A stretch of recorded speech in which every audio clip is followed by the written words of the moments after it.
Usually I have accreditation letters from, wait, I was looking for this one, from magazines or newspapers. So I present myself as a photojournalist, making a reportage about the new city. Of Mm. course, you're not going to tell them in advance it will be a critical piece. I mean, it's just, I'm a documentary photographer, and I think it's the whole of this body of work that shines a critical light on these urban dynamics behind the new capitals. But if you take out one single image, I mean, it's quite innocent, I think. It's the Dubaiization, this kind of urban development based on consumerism, Mm. entertainment, is taking place everywhere, also in Europe, in our country. So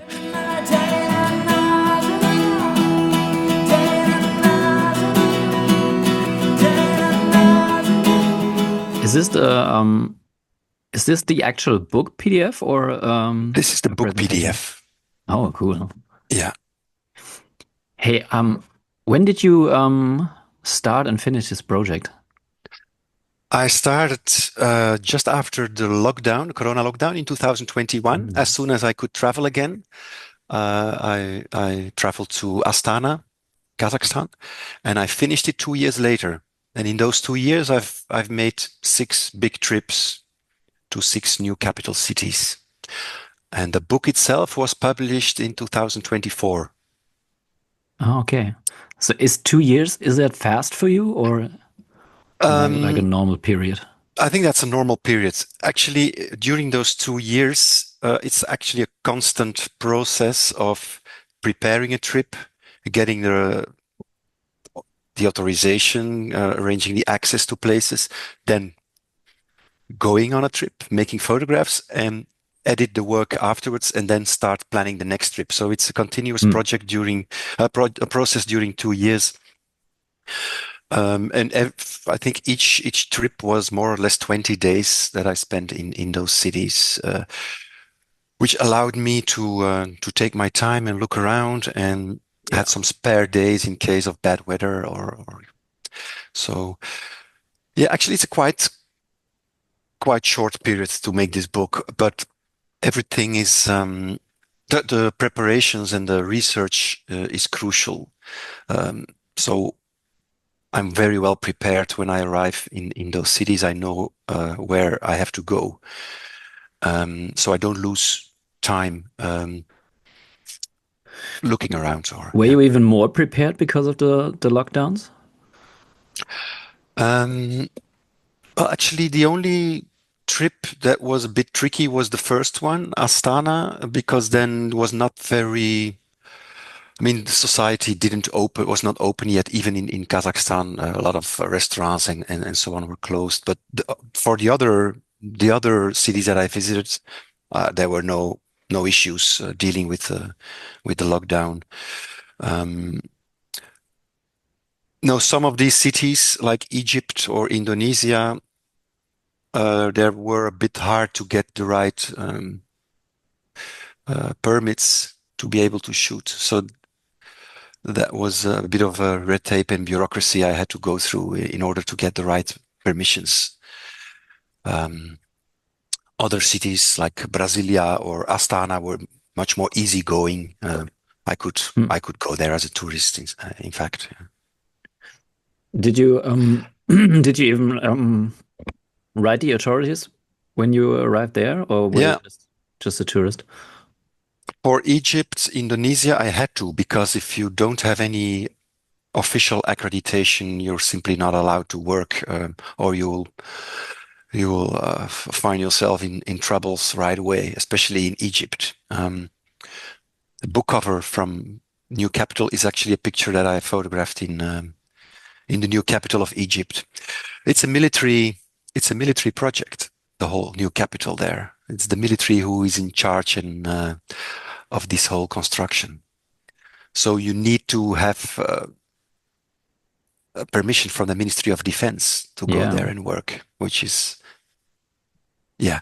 I mean, we all know Egypt is not the most free country to work. So there is already like a paranoid feeling within society in general, but Mm. especially when dealing with sensible subjects like this new capital, you should be careful. What do you think they thought about your project?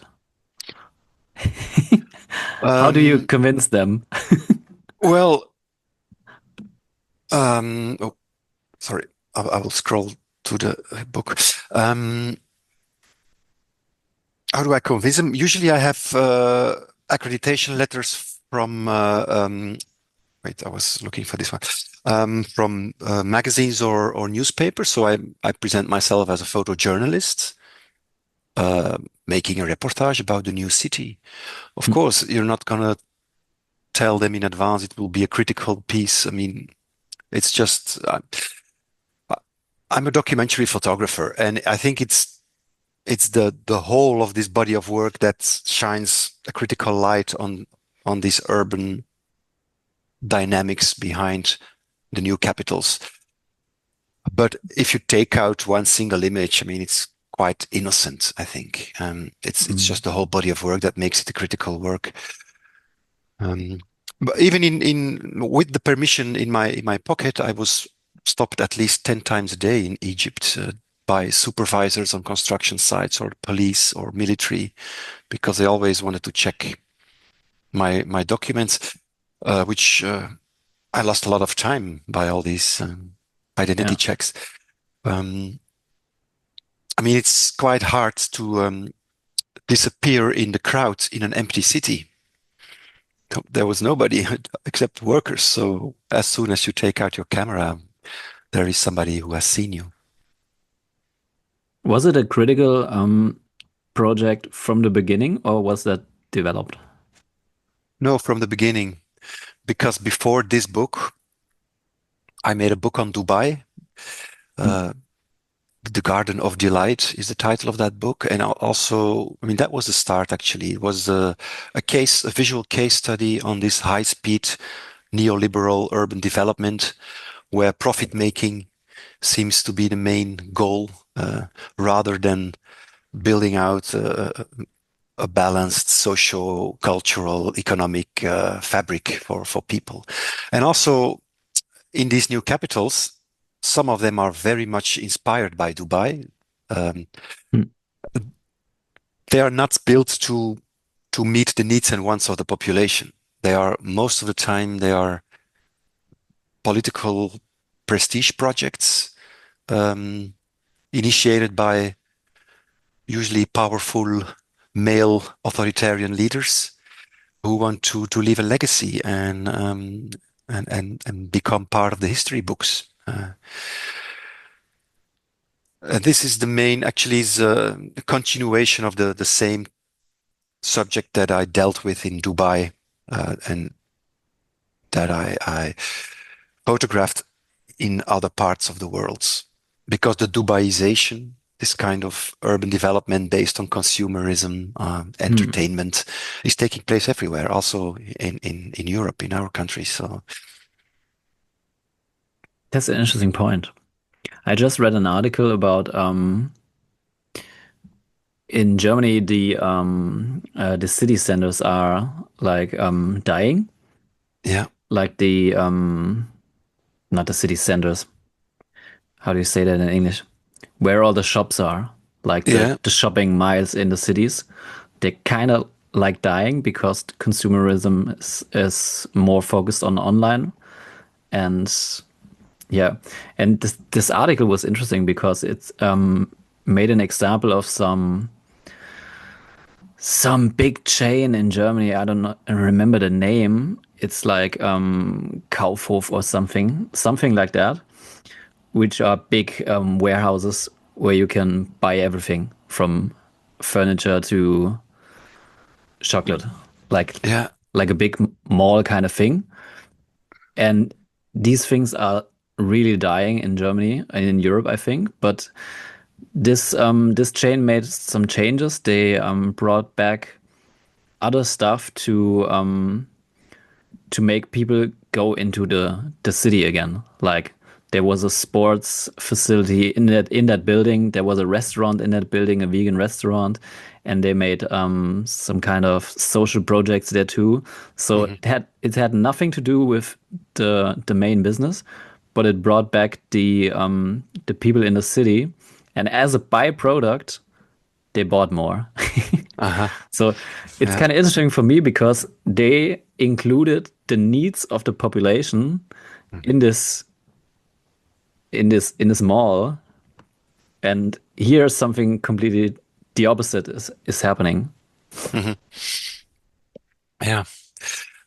Yeah, shopping malls are everywhere in those new cities. I mean, this is what the pictures in the book show is that a lot of these cities, almost all of the six cities that I photographed, except maybe for South Korea, they lack a human scale, human dimension. They are Mm. very um, wide. The layout is very wide because, I mean, if you build a new city in the middle of nowhere, there is no. I mean, the city planners didn't have to hold back. They have plenty of space. So what do? Yeah. They build monumental boulevards and alleys and uh, clusters of high-rise buildings. So all of these cities are very much car-based, and there's little walking, even Mm. in Brasilia, which is the oldest example that I photographed. I mean, the city is now 60 years old, I think. 60, yeah. Really, wow. You feel it's coming to life, but you cannot change the initial Mm. layout, which is very broadly laid out and not walkable at all. So you need cars anywhere. Um, I could scroll through the book if you or Yes, please. So this is Brasilia. no, we'll start. Yeah, Brasilia. So the book has six chapters. First, there is an introduction by Dorina Poyani, who is a professor in urbanization in Queensland, Australia. She wrote actually a book called Trophy Cities about Hmm. new capitals and about out from a feminist perspective. She says like most of these cities are, let's read, bombastic symbols of male political power. Um, so she makes a link with uh, uh, uh, out of a feminist perspective. Hmm. That's an additional, I mean, a complementary text to my photographs. Then I start with the oldest example and I end with the newest, the most recent city. Every chapter starts with a short introduction written by myself based on my travel diary and some background information. Um, so Brasilia, I chose Brasilia to as a kind of historical reference point. It's a different era, of course. Brasilia was built to as a symbol of a modern nation to become an egalitarian utopian city. So that's a different ideological starting point than the new cities that we see today. This is the wonderful architecture of Oscar Niemeyer. When I was there, I was there in full presidential election campaign. Mm. So but what the photos show, often when I photograph, I try to show a lot of context. Um, this was my the swimming pool of my hotel It's in the where I background. Looks like a yeah gas that's station or something. yeah it's antennas on top of another building. Mm. Yeah. So a lot of the photographs are, let's say, urban landscapes with always most of the time combined with some human activity or human presence. This is another Oscar Niemeyer design on the right side, the museum.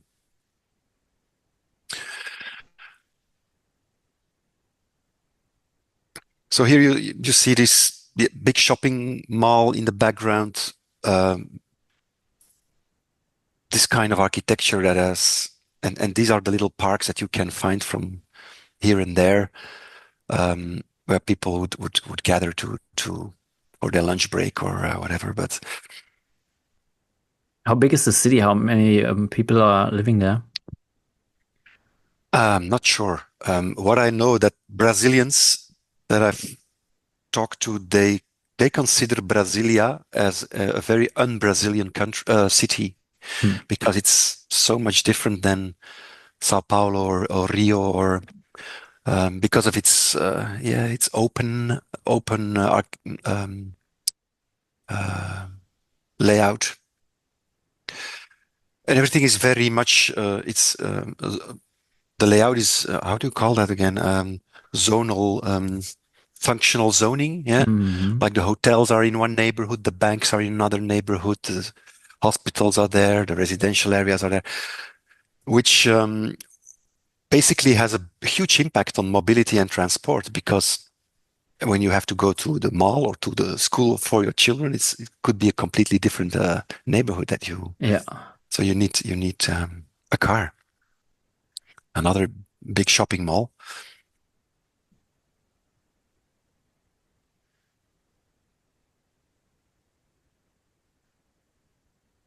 that reminds me of Albania.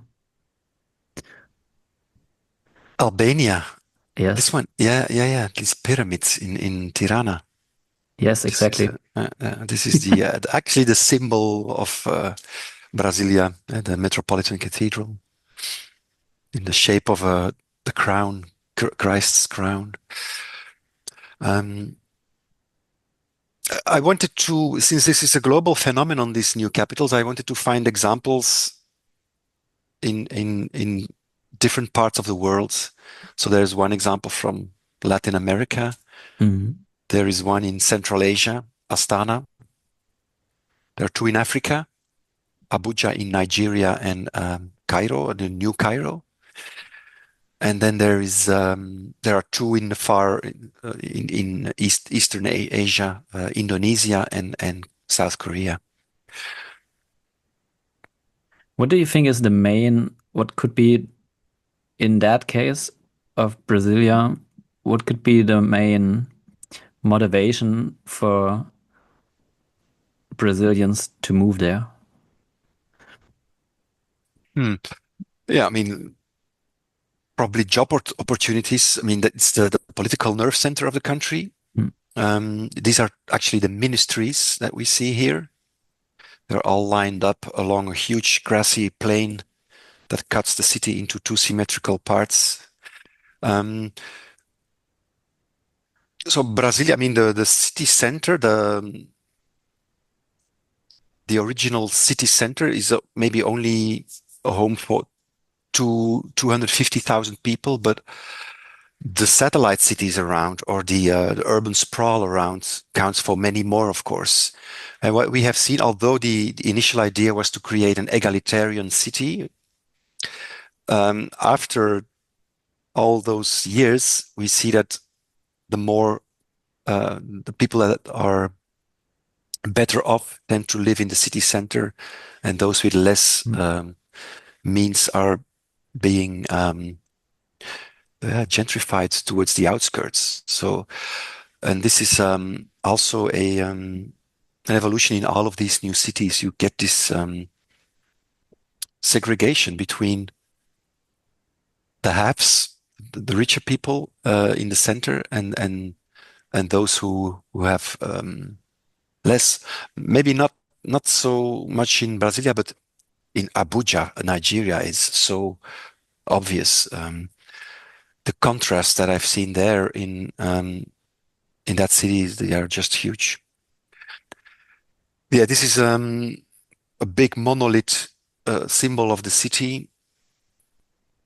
The opening photo of this chapter, and as you can see, it's very how do you call this, boring in a way.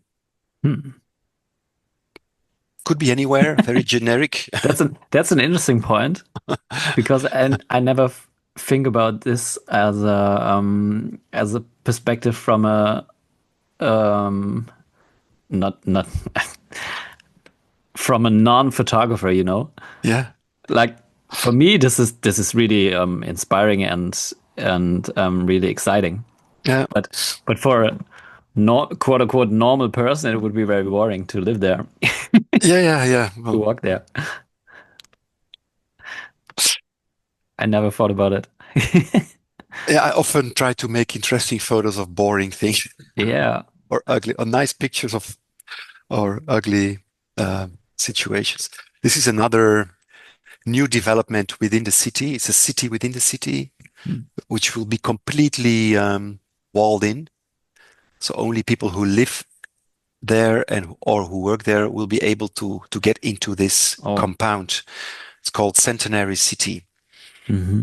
And this idea of these closed compounds is very much present in Nigeria. This is another example of a gated community with a slum just next to it.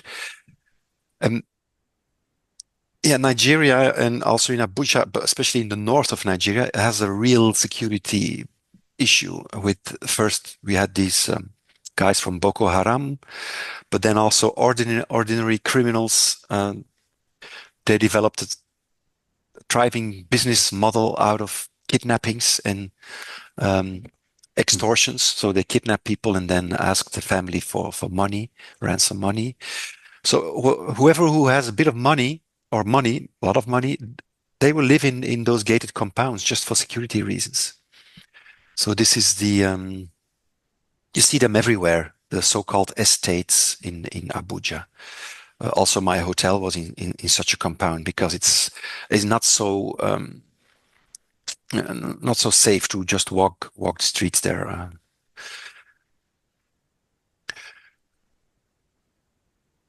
So Abuja was created or built in the 1980s to relieve Lagos at the coast, the then capital. That was and still is overcrowded.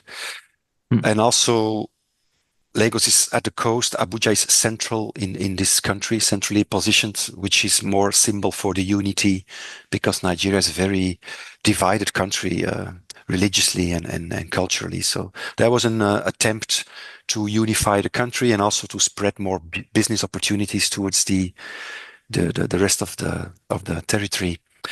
But after several years, Abuja became one of the most of the fastest growing cities in the world.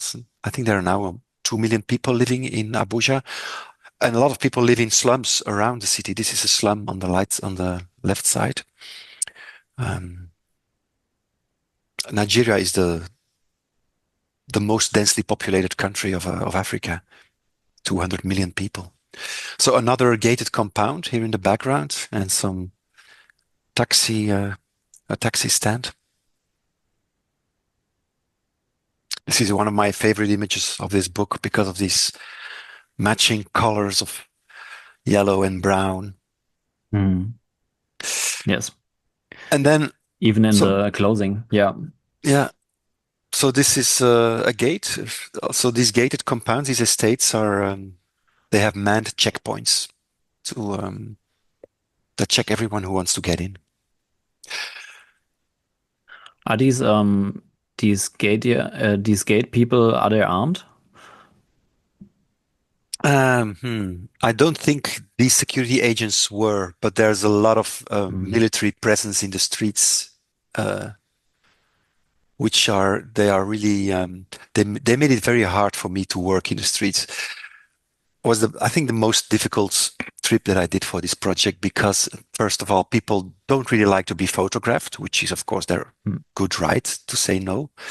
I can deal with that, but the biggest problem were policemen and military because they always, whenever they saw me, would come up to me and started troubling me just for money. Just had to pay some dollars, and then they would turn into very friendly people and leave you. Yeah. So I had to, yeah, So this was the only way to, corruption. yeah, the only way to be able to do my work was to bribe them and pay them. But those guys, no, they. I also worked with a fixer here, a local guide, just for security reasons. Usually I Mhm. work alone. I prefer to work alone, not to have somebody who's waiting for me. And that for me that works best. If I'm alone, I don't have to pay attention to anyone. I have my own agenda and I can stay as long as I want. How did you end up with the fixer? It was basically a Nigerian friend who lives in Antwerp, where I live, who speaks the local language. So we left together. We I took him with me. So it was somebody I knew from before. Oh, this is the quarry where they used to take stones to build part of the new city, but it's now abandoned. Yeah, some street hawkers, street vendors. The dogs. Yeah, they sell puppies, and these kind of kitschy paintings. Yeah, Interesting combination. I like that yeah, about your work. yeah. It's funny, Mm. and like you said, you try to make try to make boring places look good. But I think humor is also a great part of your work. Yeah. I think humor is a very useful tool to get people's attention because we all like to see funny things or listen to funny things. But the humor is always it's just the layer be, beyond the humor. There is also a meaning. So it's not just humor, a Mm. visual joke that's aha and it's over. There's always it serves a certain meaning or a statement. I use it as a tool to get people's attention. Humor, surprise. When you show a picture that um, maybe this is another example of that. Um, I think it's important not to try to avoid stereotypical images and try to offer the viewer something that is more of a surprise on, hey, what do I see here? Oh, let's have a look. And therefore, I use humor, but I also use very classical compositions. Um, uh, yeah, I also want to make nice photos, beautiful photos to look at that are easy to look at, easy to read. You don't need to be educated photographer, artist, whatever. The photographs that I make are, I hope, accessible for most of the people, and uh, I hope most of people can rely can see something in it according to their own Mhm. world image or reference frame or whatever. These are the World Trade Center towers right in the city center of Abuja. Abuja has this very unfinished feel. You will find a lot of empty plots of land that have not been built yet. So most of these new cities are being built very in a very short period of time, according to a pre-designed master plan. After Brasilia was built in 14 months of time, but Abuja Wow. is taking a very slow pace. After 40 years of 30, 40 years, it's still not finished. It's very slowly. This is the villa of one of oil oil business men. So it's a rich country. It has a lot of oil and gas, but it's not flowing to the people. In the Yeah, population, yeah. yeah. Do you think have you experienced in the society this contrast of we want unify the people, we want to create this place which yeah creates a unification, but they now have these gated communities and kind of the opposite is happening. Yeah. I mean, there's definitely a segregation in economic groups. Mm. Ethnically, spoken. I mean, it's a very complex situation in Nigeria, and my work is not about the ethnic tensions. Of Yeah. course, it's about the city. So I'm I'm not gonna go deeper into that because I don't know enough about these ethnic divisions in the country. Yeah, we there. Um, but I read in a report of the United Nations, 2022, I think it was, that stated that 40% of the population in Nigeria lives off less than $1 a day. 40%. Although it's the biggest economy of Africa.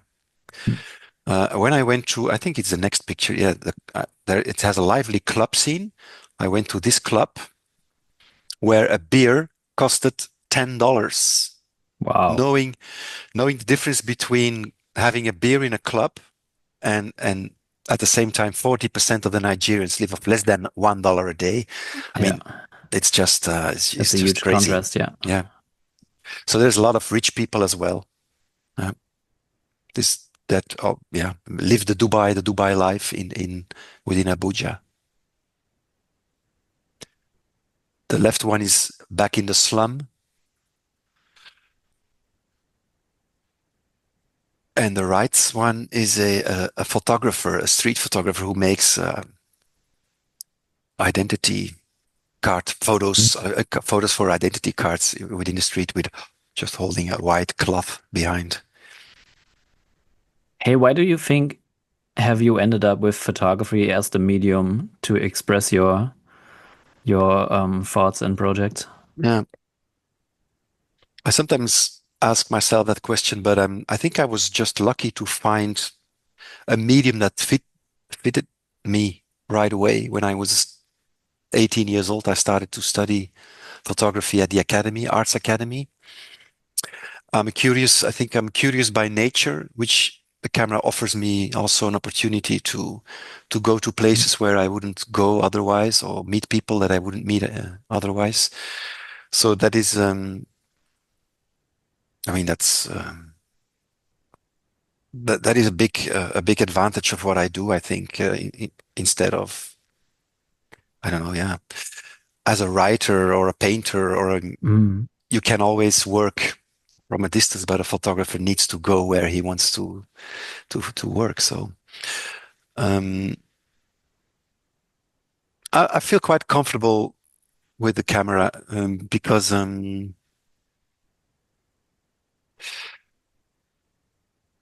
you disappear behind your camera in a way. It gives you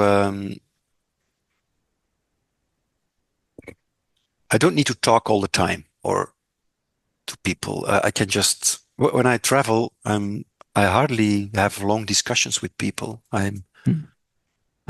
These are very brief encounters with people that I have, and I like that. Just observe situations, and um, sometimes I feel like I'm sitting in a theater hall, looking at a play with actors and extras playing, doing something for me. This is how I try to, or the feeling that I try to convey with my photographs, like this one, for instance, in Astana. I love that picture. Yeah, I told you it's very car based. Even the Yeah. kids have to learn Even how the to kids drive have to cars. drive a car. Yeah. So these are teleguided toy cars. Um, yeah, it looks sometimes I get the remark or the question, do you stage your photographs? Mm. And I consider that as a compliment. I don't stage, but sometimes it looks as if it's been staged. And I like that, this confusion. Mm. I don't stage not because I'm against staging, but just it doesn't fit my way of working. I love to let coincidences and serendipity play out, and I think what I find in the real world is often far more interesting and weird and unexpected than what I could have thought of by myself. So this always gives me a lot of satisfaction when I succeed in making a photograph that I could never have imagined by myself. Mm. Do you have Another, like, yeah, do you have, oh no, hmm. I don't know how to express that question. Hmm. Do you have when you go to these places, do you have like a certain amount of pictures in your mind or a certain, do you know this is it? uh-huh. Well, the advantage of working abroad and traveling is that your time is limited. When I travel for 20 days, I know it has to happen in these 20 days. So there is no way of postponing things. When I see something, I have to have it Yes. because paying another trip for a second, I mean, that economically spoken, that was not possible. So everything had to happen in those 20 days, which gives you puts a little pressure on your attitude. But also freedom. And freedom. Yeah, I'm walking from morning till evening. Every day I go to a different area in the city. I know what to expect in terms of architecture or cityscapes, but once I get there, I try to find for yeah, coincidences and signs of human activity, and so I can build up a more layered photo like this. For instance, okay, this is the main boulevard in Astana with all these big Dubai reminiscent buildings, star architecture. Um, so I knew this is going to be the backgrounds, but then I'm looking for extras, and these are these people, this girl just walking in this beam of sunlight that made the picture. Also strange to see this empty plot of land in the city center. Yeah, So exactly. again, you can feel the transition of this urban area. Mm.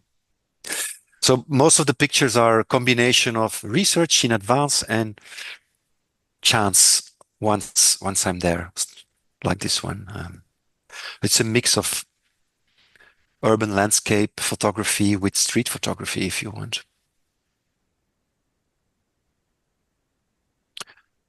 Some striking architecture.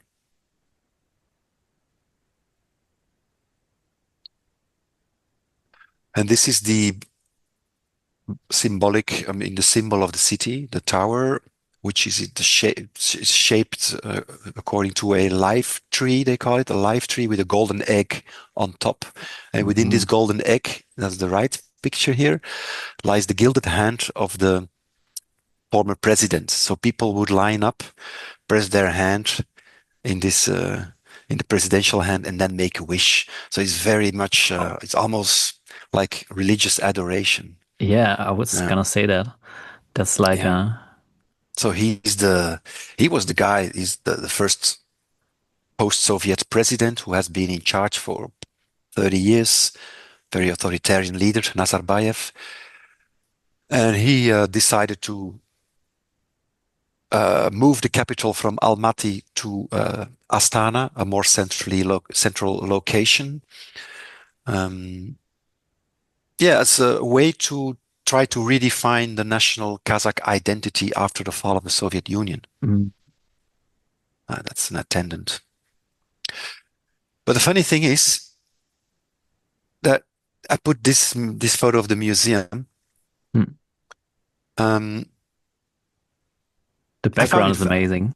I find it quite funny to see. I mean, if they built this city to redefine the Kazakh national identity, which Yeah. is very nomadic, you have to go to a museum to see a glimpse of that. Yeah, Because in the exactly. outside, in the city itself, it's like anywhere. It's a generic city. You don't find any signs of local culture, well, hardly. So they put their own traditions in the museum. This is another museum. This is his personal museum. Um, where all kind of glorifying portraits and possessions and a setup of his presidential office can be seen. So his image is everywhere. His personality cult is incredible. It's he has these statues of himself, and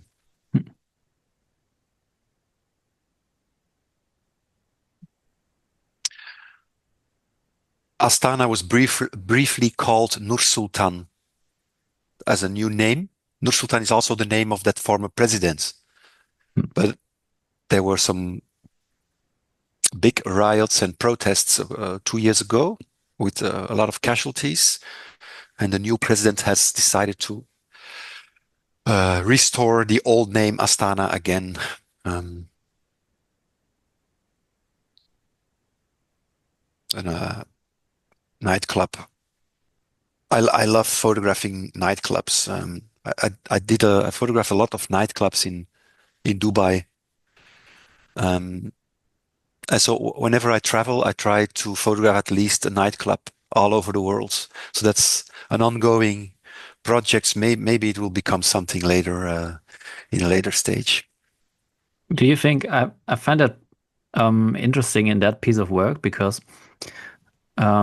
it's taking it's taking the human side of this project into the spotlight, because in these clubs you don't have the surrounding of the city and you Yeah, only have these people which are kind of escaping from it yeah, in my eyes.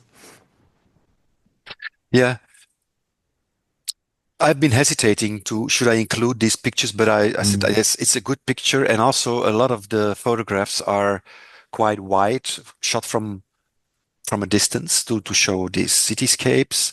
Yeah. So I think it's also useful from time to time to have like a portrait or a more closer image of people, just for the flow of the book. Do you in your career do you often choose a book as a kind of presentation form? Yeah, since I used to be a press photographer for the first Hmm. 8 years after graduating, and then I got a bit frustrated by working as a press photographer because most of the assignments that I got were not so interesting, and I wanted to travel abroad, and the newspaper wouldn't send me abroad. So I decided, okay, if I'm not being sent abroad, I will try to do it by myself. And from 2006 onwards, I have been photographing long-term documentary projects in different parts of the world, always with a book and an exhibition as the main output. So my first book was a road story along the 15 former Soviet republics. I traveled from Antwerp to Vladivostok by bus and train without taking airplanes. I went through all the former Soviet republics. And then afterwards, I made a book about the Mediterranean region, traveled Hmm. all around the Mediterranean Sea. That was maybe the most ambitious project so far because that took me almost 5 years with 20 different trips to photograph this project. And from there on, it went on to Dubai and then this one. So these are all, yeah, there is a line. There's a line from one project to the Mm. other. So you've been pretty much on your feet the entire time since. Yeah, I had to find another way of uh, earning an income Mm. because if I would only do this, I would not be able to live off it. So I'm teaching photography at the Academy of Arts in Ghent, half time teaching photography, and then these projects are what I earn with the project is being invested in the next one. Mm. But it's very hard to earn a living with this kind of work. The Dubai series has been published widely over the world because it's a very spectacular subject. But this one was a bit harder to sell.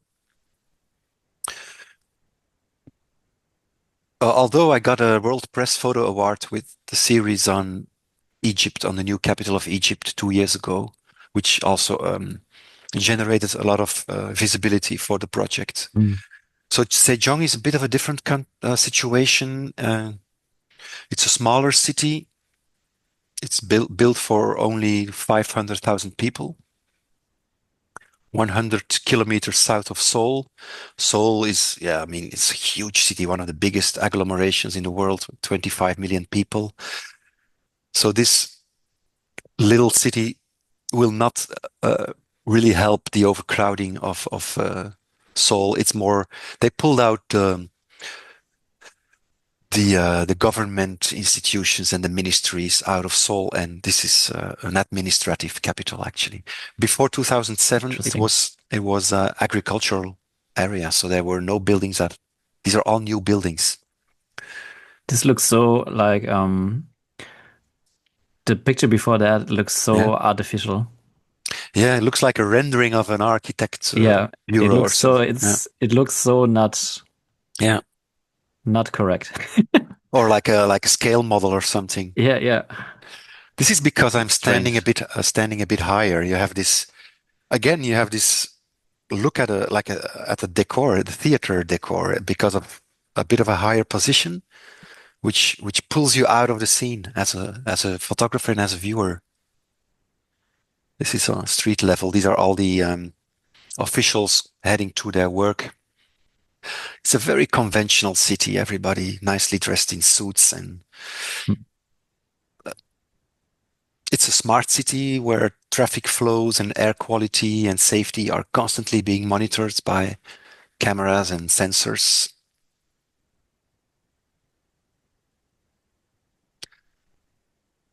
So very, very safe, very clean, no dirty smells, no garbage in the street, and but at the same time, unbelievably boring city as well because it's new. There's nothing much to do, especially in the weekends when when the officials go back to Seoul.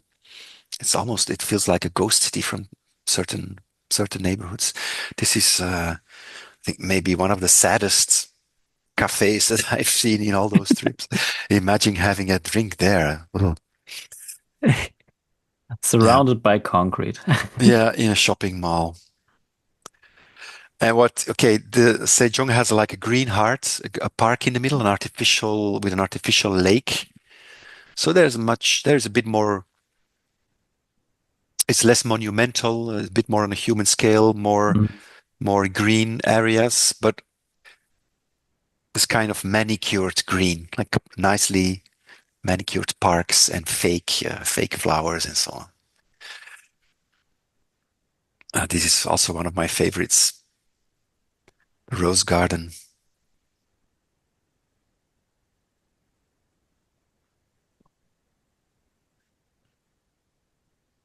The museums. So you will see in different chapters that are, I included pictures of museums to give some political context as well. These are all the presidents. And this is a real estate office where you can see the map of the city.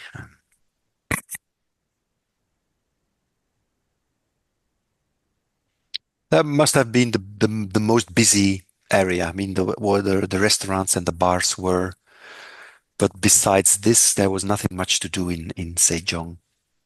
And this is also the problem that a lot of people who work there prefer to commute between Seoul and Sejong rather than to live Stay there. there. Yeah. Yeah, because I mean, Seoul is such a bustling city full of culture.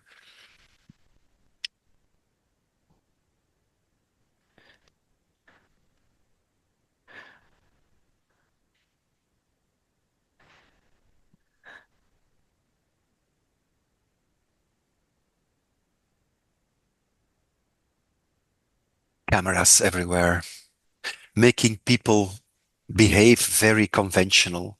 Even like even when there is no car approaching in the far distance, people would rather wait to cross the street for the green lights, although Mm. there is nothing, because they know they're being watched. And sometimes there are even speakers attached to this camera. So when you jaywalk, they will start to scream at you, go back, go back. you you should wait for the green light to cross. Wow. This is another picture that really looks like a scale model, or Yeah. it looks too perfect. Yeah, it looks exactly like these images when some some city planning is Yeah, taking place, and architects file in their ideas for this project. It's yeah, like this. Ah, it's gonna be green, but it's gonna be urban, and yeah, yeah, absolutely. Okay, and this was a yeah, European village. Looks like, yeah, European fancy neighborhood houses. Yeah, or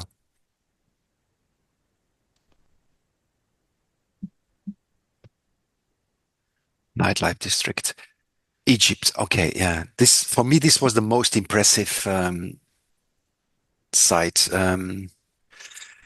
It's built in the middle of the desert. They started in 2016, I think. It's going to be a city for 6 million people, like 45 kilometers east of Cairo. And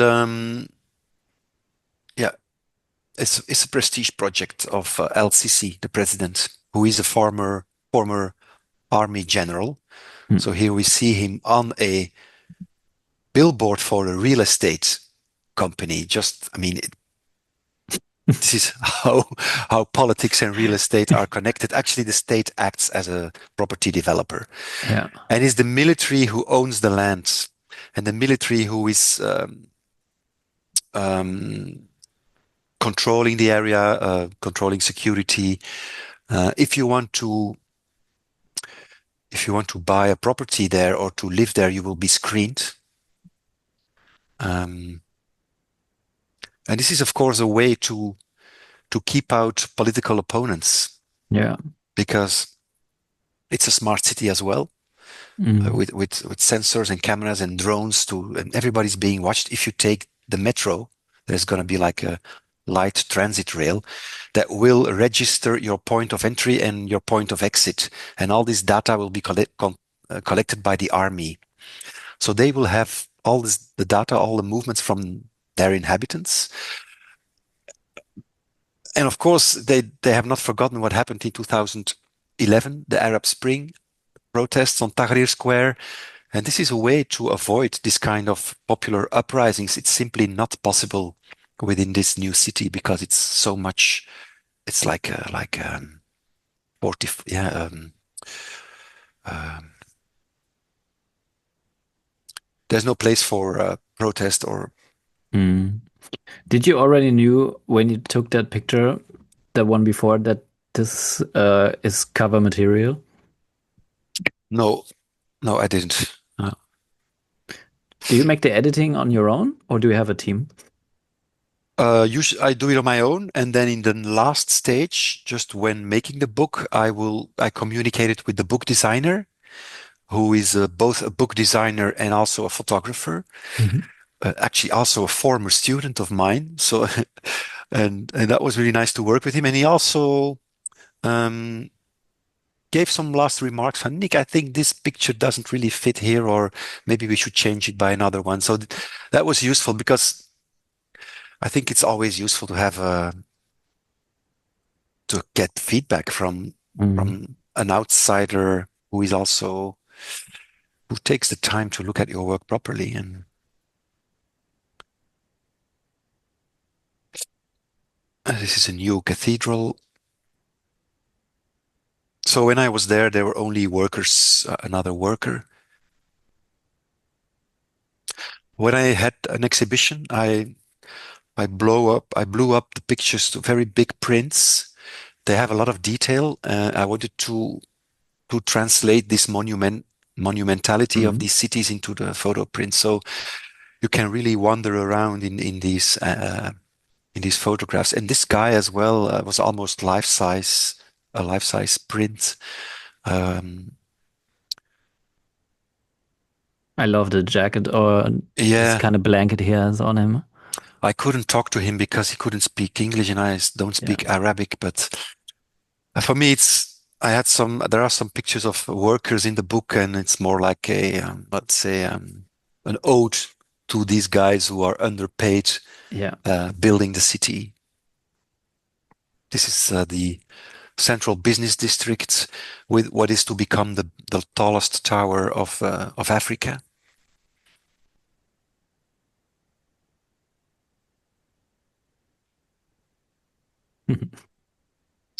Yeah, this is one of the entry gates to the city.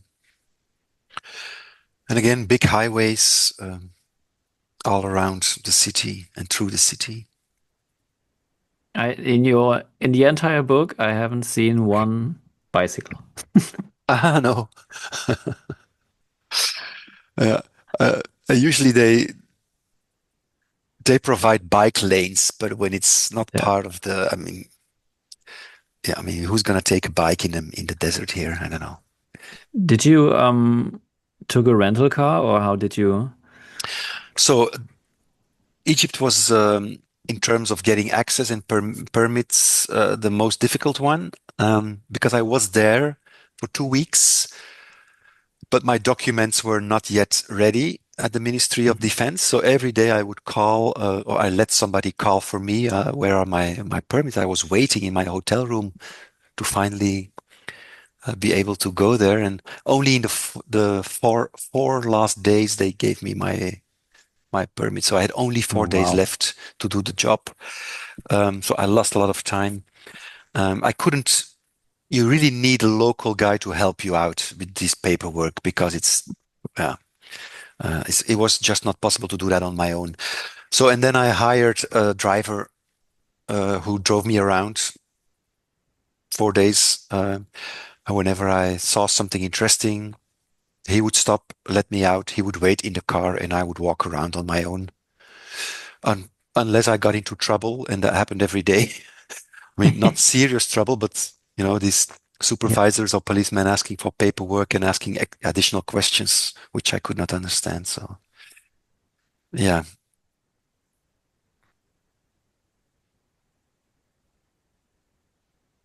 But I had the official, I mean, I did an interview with the spokesman of the whole new capital, and I had his phone number, so that was a good Mm. helpline. If I got into trouble, I could tell him I know this person, and they all respected him. So, Wow, that's also and like a it's, film set.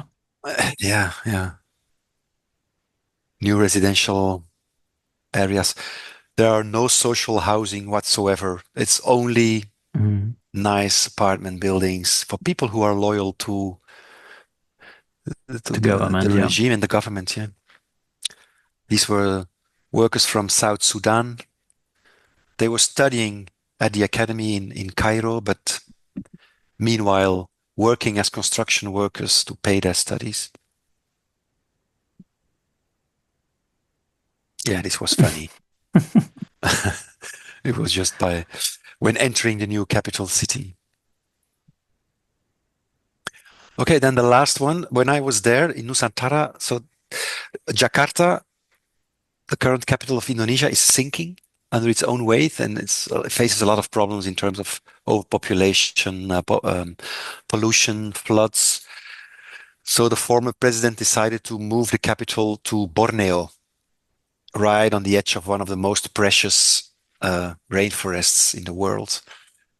So that was the area that he chose. Nusantara is going to be the name of the city. Titik Nol means something like point zero, and this Mm. corner, this blue stone marks the geographic center of the future city. So it's right on the edge of the rainforest. The area itself are industrial plantations of eucalyptus and palm oil, and also coal mines.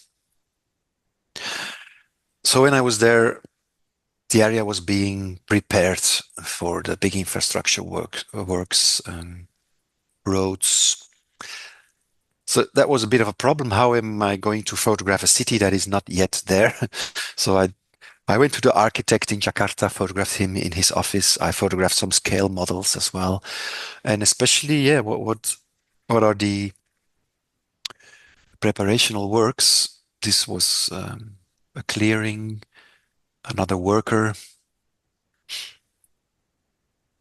a dam being built,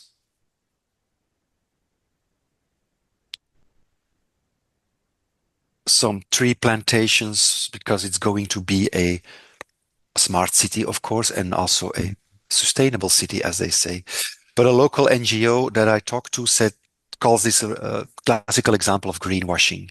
There are a lot of business interests in this new capital. So this is the scale model of the presidential palace. It's they Wow. have they have built it. It's the shape of a giant eagle, a Yes. Garuda, which is the national emblem, the national symbol of Indonesia. But it looks like my guide called it the headquarters of Batman. Yeah. Yeah. So I photographed because it's not empty area. There are villages there, like Yeah. a lot of villages from local tribes, And these have indigenous people. eventually have to go. Yeah, I mean, their lifestyle based on the forest and on the river and fishing is just not compatible with a big modern city. And they realize all too well that they will have to either adapt being being accommodated in one of a big of tower block or something or a residential building or just move. So they were really uh, opposed. The fisher communities also they're complaining about pollution. So that's how it looks now. This was one of there was no tourist infrastructure whatsoever. This was a guest house where I slept. So it was the kind of things that I could find to sleep. I went back to this city 3 months ago, my second visit, and meanwhile they have built a government area with all the ministry buildings. This presidential palace has been built.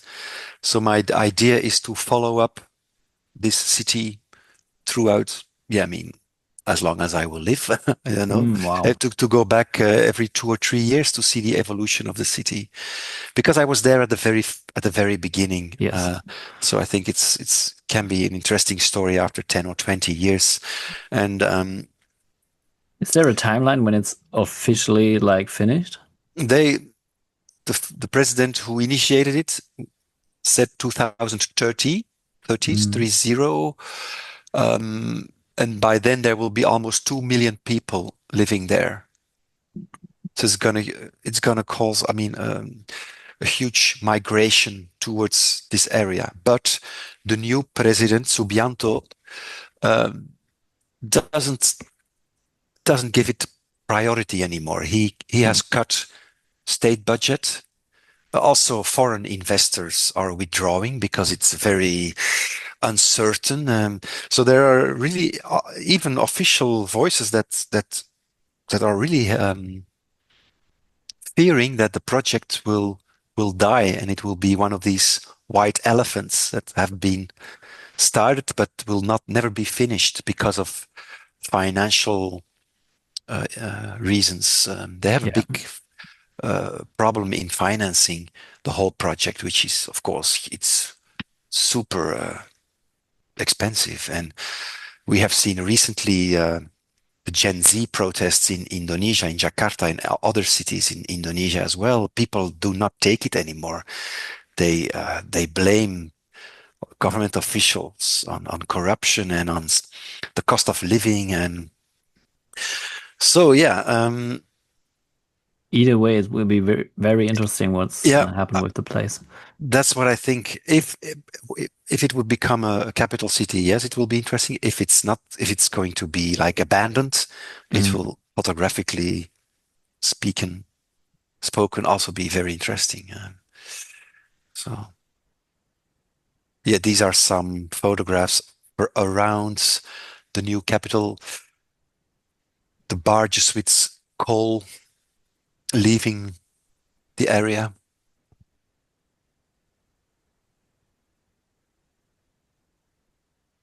Oh yeah, that's it. That's the book. Yeah. Nice ending. I like the ending. Yeah, I start and I end with a, yeah, how do you call this? A billboard, Yeah, advertisement a billboard, print of. a print. Yeah, so Yeah. this plastic. Yeah, Thank you for showing your work. I really love Oh, that book. thank you for inviting me. Yeah. What do you think, when you said you are a teacher at the university, how do you see photography in these days and the importance of it? Yeah. I think the kind of photography that I do, the reality-based documentary photography, will always be will survive any Mhm. AI because this is visual historiography. You photograph what is there and it will always be important. So I'm myself, I'm not afraid of AI taking over my business model. I mean, my business model is also very modest, I have to admit, but the importance of this kind of photography is the fact that it's real. These are real moments. This is not staged. It is not put together in post-production. This is the real world. Of course, it's very personal and subjective framing by me, but it's actually what I have seen. So maybe documentary photography will be the only photography that will survive as it is. I think commercial photographers, they are in much more danger, or they should now learn how to use AI if they want to compete and if Mm. they want to commercial advertisement, fashion, whoever. Um, I really like that picture and the first one for that question because um, you question yourself when you see it. What's reality there? yeah, So I think photography can challenge that in yourself, and it has an important role of challenging that culturally uh, when you think about AI and stuff. yeah. I That's think, why I think it's really important, yeah, and it will be. yeah. I mean, AI is there. It's not gonna Mm. disappear, and people, yeah, should use it, but be also be educated to learn to distinguish, or there should be a label. I don't know how, but um, if AI is being handled um,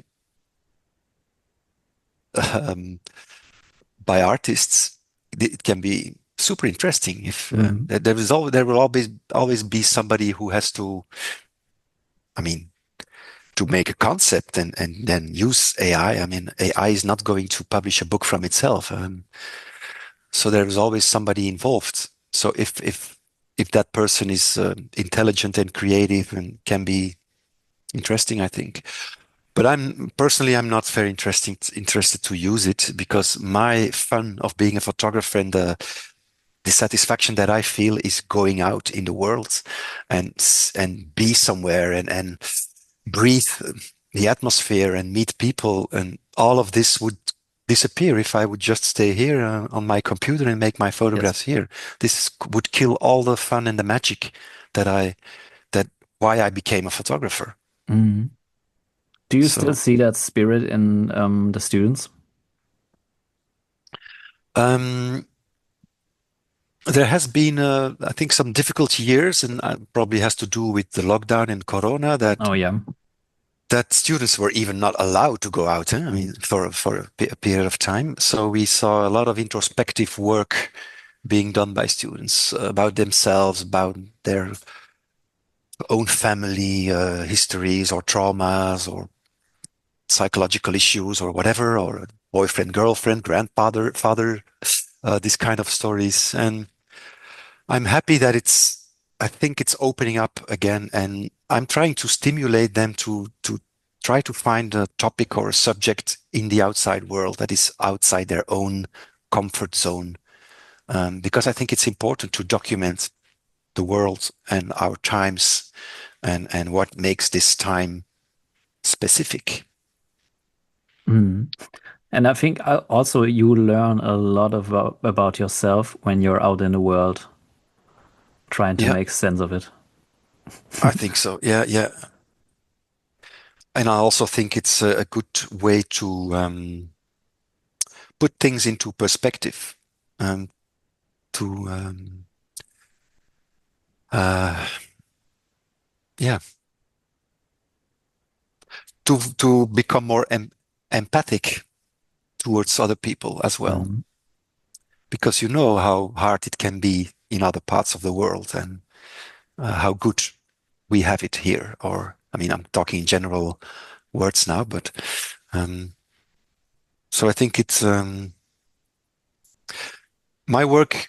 I mean, I'm not the kind of moralist like, look, this is the truth. You have Mm. to believe what I photograph. My work is very personal.